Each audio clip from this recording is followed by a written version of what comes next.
users are at a significantly higher risk of developing an addictive disorder. Frequent drug use can lead to many risky behaviors such as lower grades, higher dropout rates, and unprotected sex. The effects of substance abuse can cause depression, antisocial behaviors, negative psychological changes, and even suicide.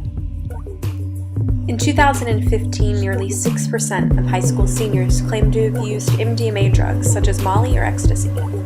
Not only can these drugs cause hypothermia and increased heart rate, but they can also cause damage to nerve cells in the brain, leading to memory impairment and difficulty storing information. Next to marijuana and alcohol, adolescents abuse prescription drugs more than any other substance. These are typically drugs like amphetamines, opioids, steroids, tranquilizers, and even cough medicine.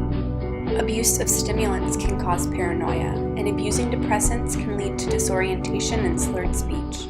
Marijuana is the second most abused drug by adolescents. Last year, 15% of 8th graders admitted to using marijuana. That percentage goes up by 15% every 2 years, reaching a 45% usage rate among 12th graders. Marijuana can increase heart rate, respiratory problems, and even increase risk for mental health problems. Prolonged use can even inhibit brain development and lower IQ, especially if used during adolescence.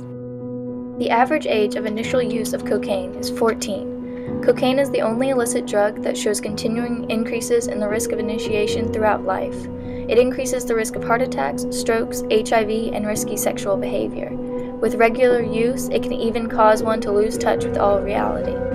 Don't let drugs take over. Control your own life.